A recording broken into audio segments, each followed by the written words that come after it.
population in Malaysia increases every year, the more rubbish we produce every day. Garbage disposal is one of the big major problems in our country. Waste management issue in our country is going out of control. Since 2020, all countries, including Malaysia, are undergoing the daily pandemic era. Lockdown is a must for us to break the COVID-19 chain. Personal protective equipment (PPE) made from plastic have played crucial roles in protecting people during this COVID-19 pandemic. These include masks, gloves, protective aprons, face shield, safety glasses, sanitizer containers, plastic shoes, and medical gowns, which are mostly made from non-woven materials. Plus, nowadays, the Malaysian government mandates the wearing of face masks to go out anyway. Therefore, the accumulations of waste will increase. It doesn't stop there. People have been ordered to stay at home. Hence, people will produce more waste than usual. For example, food containers, since people love to buy food through online, and plastic parcels bagged for shopping utility. Ladies and gentlemen, did you know why we need to manage waste effectively?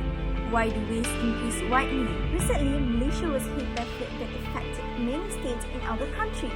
Therefore, there are many damaged items that can't be used anymore. Those items indirectly become garbage and have to be discarded. Other than that, we also produce hazardous waste, medical and clinical waste, and electrical waste that cannot simply be disposed because it can harmful to human. We also produces a recyclable waste, but this is nothing to worry about because as we know that these are made from materials that can be converted into a reusable materials. Commonly, this item can be found in household garbage, including paper, cupboard, beverage and food containers, and metal and glass. But the problem now is what we're gonna do to the damaged items that we need to discard, and also the garbage that cannot simply be disposed. And how long will we use the recyclable items in our life? We will reach one phase that we don't want to use that item anymore. The item now is no longer used and also need to be discarded. We came up with a solution where we convert the waste to energy. There are few methods that can be used throughout the process. Firstly, we can combust the waste instead of coal, which is unrenewable energy, to produce electricity. Besides that, we can also compose the food waste to an organic fertilizer instead of sending it to landfill that can produce methane gas, which contribute to carbon dioxide gas and cause climate change. By doing this, we can reduce the volume of the trash up to 80% per year. There are two ways that commonly used to dispose the waste. The first one is thermal conversion and the second one is biochemical conversion. Incineration, pyrolysis and gasification are the techniques which are included in waste thermal conversion. The production of various byproducts which have subjected to various energy and resource recovery techniques for treatment is the result. Incineration is the most common waste to energy implementation, which is the combustion of organic waste material with recovery of the released energy. The amount of volume reduction in modern incinerators has reached to 96% of original waste. Due to new implemented methods, the amount of emission is less significant than previous. Although there is some argues about incineration affects the motivation to recycle, European countries recycle up to 70% for avoiding landfill, incinerate their residual waste. As the incinerators have 14 to 28% of efficiency in electricity generation, the remaining heat can be used for heat recovery or district heating as a cogeneration plant with more than 80% efficiency. Inevitably, more small and large incinerators will be utilized in Malaysia. As a result, it might cause to better future acceptance of incineration in the future and have a positive sustainable effect by the means of recycling waste to energy. Due to incineration costs, some waste management scenarios proposed by combination of recycling, biological treatment, landfill and incineration within Malaysia. Meanwhile, the gasification process is to convert carbonaceous organic or fossil-based material to carbon monoxide, hydrogen and carbon dioxide. The process is reacting in high temperatures, more than 700 degrees, in presence of oxygen without combustion. The product gas is called syngas, which is a fuel, and the generated power from combustion of this fuel is considered as renewable energy source, while the primary feed of the process were biomass. The fuel has potential to generate electricity through engines and and gas turbine, which is more affordable for companies than steam cycle and incineration plant. Syngas can be used to produce other synthetic fuels by gas to liquids, chemical and processing. The next one is biochemical conversion. Biomass, which is natural material, has a lot efficient biochemical processes in nature to get its material broke down and decomposed. Large amount of biomass in Malaysia comes from agriculture and the processing industry with high energy extraction potential.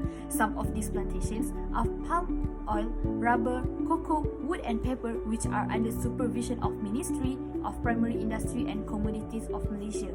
High amount of these plantations and the year by year increasing.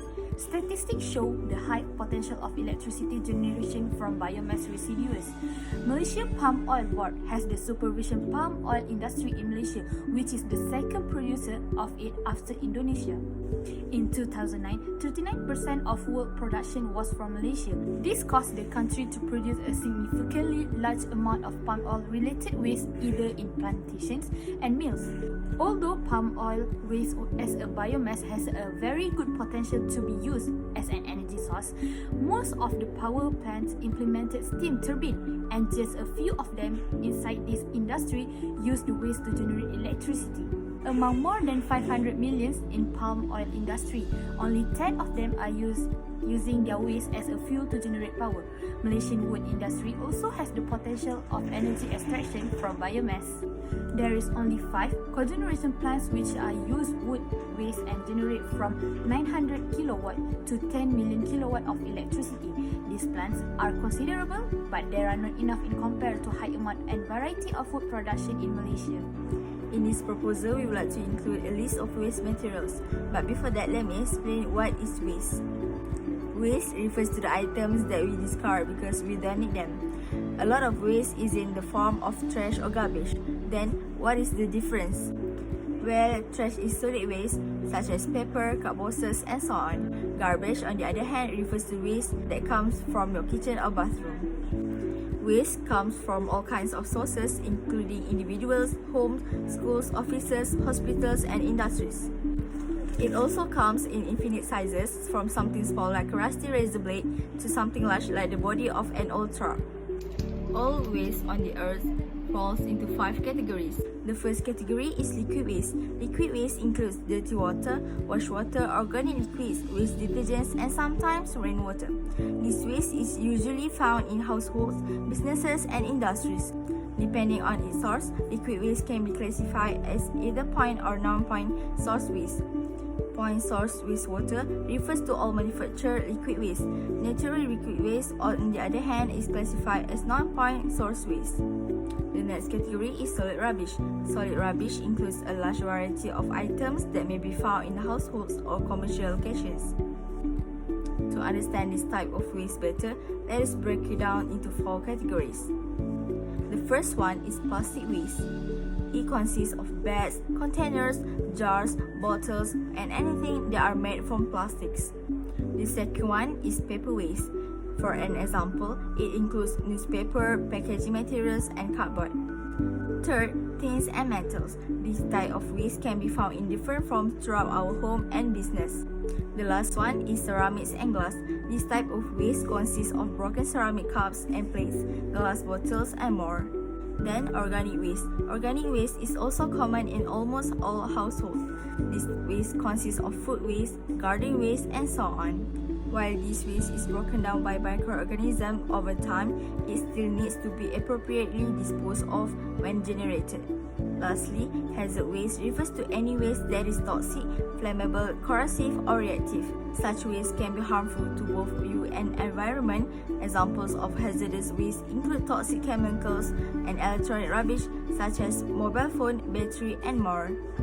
So, the conclusion is waste-to-energy incineration is the sustainable alternative to landfills for waste disposal. Waste-to-energy is not the incineration of decades ago. These modern facilities divert waste from landfill to generate energy from the waste. By doing this project, we believe that this project is an effective way towards pursuing a greater future for our generation. It is because this project is a highly effective method of waste disposal when you are dealing with highly toxic and one of the waste materials is hazardous waste.